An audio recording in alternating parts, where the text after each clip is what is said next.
হাই আপোনাক আকৌ স্বাগতম জনাইছোঁ গাইডেন্স টিউটৰিয়েললৈ। আজিৰ টপিক হ'ল পৰিচালনাৰ উদ্দেশ্য মানে অবজেক্টিভছ অফ মেনেজমেণ্ট। এতিয়া উদ্দেশ্য কি? উদ্দেশ্য কি? সকলো সংগঠনৰে একোটা উদ্দেশ্য থাকে। সেইটো নাম্বাৰ ওৱান কোম্পানী হ'ব পাৰে এখন দেশত বা গোটেই ৱৰ্ল্ডত নাম্বাৰ ওৱান হ'ব পাৰে বা তেওঁলোকৰ প্ৰফিট মাৰ্জিন বঢ়াব পাৰে, মাৰ্কেট শ্বেয়াৰ ইনক্ৰিজ কৰা হ'ব পাৰে, যিকোনো উদ্দেশ্য থাকে। ঠিক তেনেদৰে পৰিচালনাৰ কি থাকে? তিনিটা উদ্দেশ্য থাকে। কি কি উদ্দেশ্য থাকে?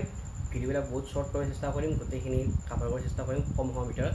সেইকাৰণে তো ফাৰ্ষ্ট থাকে সাংগঠনিক উদ্দেশ্য মানে অৰ্গেনাইজেশ্যনেল অবজেক্টিভ, ছেকেণ্ড থাকে সামাজিক উদ্দেশ্য মানে ছ'চিয়েল অবজেক্টিভ, আৰু থাৰ্ড থাকে ব্যক্তিগত উদ্দেশ্য মানে ইণ্ডিভিজুৱেল বা পাৰ্চনেল অবজেক্টিভ।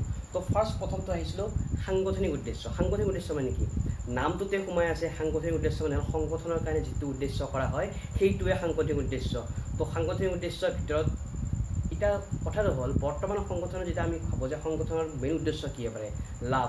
এইটো কিন্তু বৰ্তমান সময়ত যিটো কম্পিটিটিভ মাৰ্কেট, বৰ্তমান যিটো এতিয়া প্ৰতিযোগিতামূলক বজাৰ আছে তাতে অকল লাভ অৰ্জনে হৈ থকা নাই, সেইটো বৰ্তমান বৰ্তি থকাৰ কাৰণেও বা ছাৰ্ভাইভ কৰাৰ কাৰণেও এটা উদ্দেশ্য এটা সোমাই পৰিছে। কাৰণ এতিয়া ধৰক ফৰ এক্সাম্পল যিটো মোবাইল ছেগমেণ্ট আছে সেই মোবাইল ছেগমেণ্টত বৰ্তমান বহু কোম্পানী সোমাই গৈছে আৰু প্ৰত্যেকটো কোম্পানীয়ে কম দাম ভাল মোবাইল বৰ্তমান মাৰ্কেটত উলিয়াই দি আছে।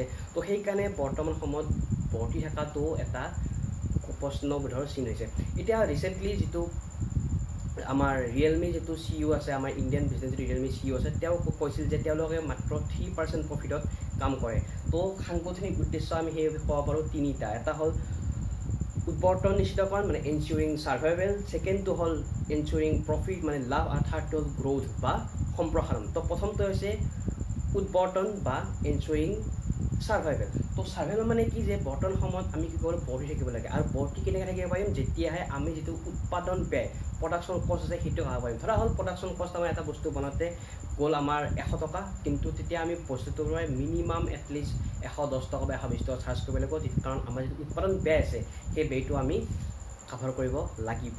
তো 2 নম্বৰতে আছে এনচিউৰিং প্ৰফিট। আমি লাভ অৰ্জন কৰিব লাগিব, কাৰণ লাভ অৰ্জন কৰিলেহে আমি বজাৰত বৰ্তি থাকিব পাৰিম, আৰু লাভ অৰ্জন কৰিলেহে আমি সম্প্ৰসাৰণ বা গ্ৰ'থ কৰিব পাৰিম। আৰু লাষ্টটো আছে গ্ৰ'থ মানে হ'ল আমাৰ যিটো ক'ত আমাৰ বিজনেছ আছে, কিমান প্ৰডাক্ট ৰেঞ্জ আমাৰ আছে।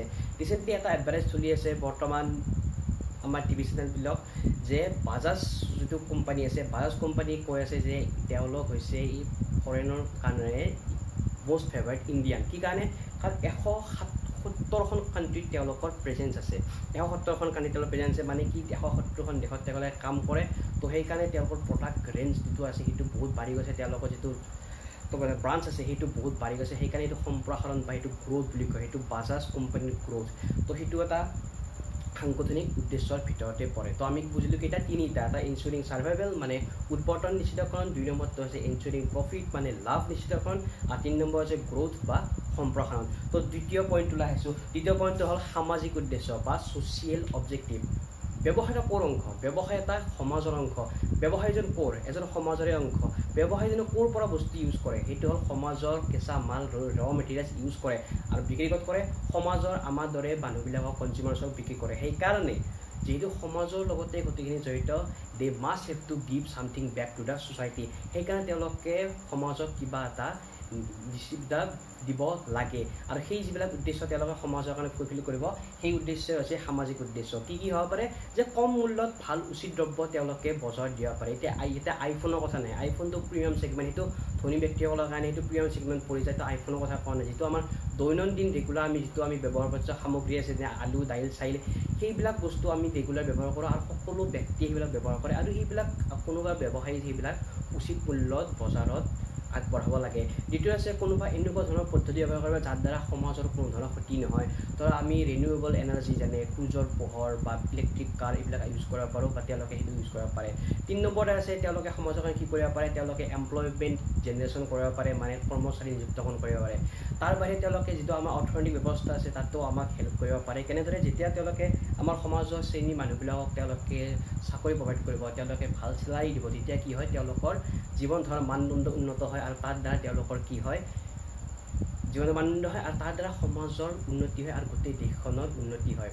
তাৰপিছত আহিছোঁ আমাৰ 3 নম্বৰ পইণ্ট, সেইটো হৈছে ব্যক্তিগত উদ্দেশ্য বা পাৰ্চনেল বা ইণ্ডিভিজুৱেল অবজেক্টিভ। আৰু এই উদ্দেশ্যটো হৈছে কাৰ লগত ৰিলেটেড, এই উদ্দেশ্য হৈছে কৰ্মচাৰীসকল ৰিলেটেড। এতিয়া এটা সংগঠন এটা চলি আছে, সংগঠনৰ প্ৰডাক্টৰ কথা আমি কৈ আছোঁ, সংগঠনৰ মাৰ্কেটিঙৰ কথা কৈ আছোঁ, কিন্তু সেই কামবিলাক কৰে কোনে, প্ৰডাকশ্যন কৰে কোনে? একচুৱেলি প্ৰডাকশ্যন কৰে সেই কৰ্মচাৰীসমূহে, একচুৱেলি মাৰ্কেটিং কৰে কোনে? সেই কৰ্মচাৰীসমূহে। আৰু যদি আমি কৰ্মচাৰীক গুৰুত্ব নিদিওঁ, কোনো এটা সংগঠন ভালদৰে তিষ্ঠি থাকিব নোৱাৰে।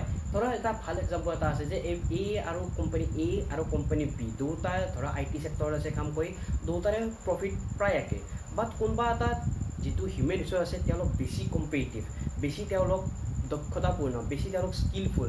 তো যিটো বেছি দক্ষতা থকা সংগঠন আছে তেওঁলোকে বেছি ৰাইজ কৰিব, কাৰণ তেওঁলোকৰ যিটো কৰ্মচাৰী তেওঁলোক বেছি দক্ষ। সেইকাৰণে কৰ্মচাৰীৰ কাৰণে আমি উপযুক্তভাৱে কিছুমান উদ্দেশ্য সফল কৰিব লাগে। এতিয়া কেনেকুৱা ধৰণৰ কৰ্মচাৰীৰ উদ্দেশ্য আমি সফল কৰিব পাৰোঁ?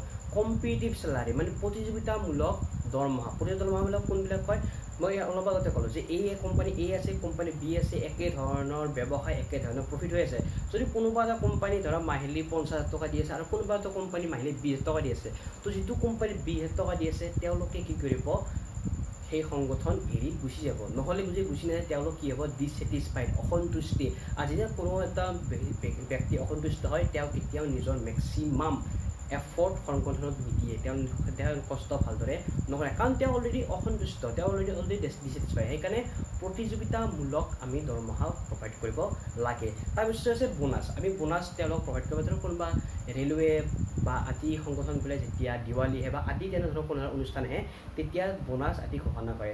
তাৰ লগতে আছে ছ'চিয়েল ৰিকগনিশ্যন। ছ'চিয়েল ৰিকগনিশ্যন মানে কি? যাতে সমাজত পৰা যিবিলাক কৰ্মচাৰীসকলে কি পায়, স্বীকৃতি পায়, সেইটো ব্যৱস্থা কৰিব। যাতে এমপ্লয়ী অফ দ্য ইয়াৰ এৱাৰ্ডবিলাক দিয়া হয়। যদি ডাঙৰ কোনো সংগঠন এমপ্লয়ী অফ দ্য ইয়াৰ দিয়া হয় বা Tata company, Reliance industry, then সেই বস্তুটো নিউজত আহে আৰু তেওঁৰ দ্বাৰা কি হয়?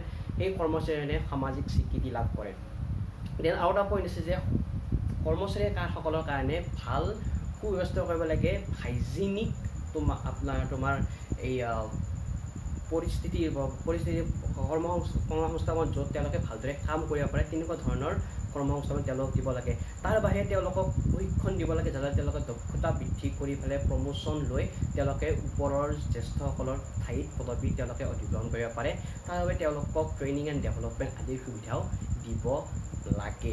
তো আমি পালোঁ তিনিটা উদ্দেশ্য। এটা হ'ল সাংগঠনিক উদ্দেশ্য যি সংগঠনৰ কাৰণে কৰা হয়, এটা হ'ল সামাজিক উদ্দেশ্য যি সমাজৰ কাৰণে কৰা হয়, আৰু এটা হ'ল ব্যক্তিগত উদ্দেশ্য যি ব্যক্তিসকল অৰ্থাৎ কৰ্মচাৰীসকলৰ কাৰণে কৰা হয়। আৰু এই গোটেইখিনি হৈছে পৰিচালনাৰ উদ্দেশ্য। ঠিক আছে, ধন্যবাদ।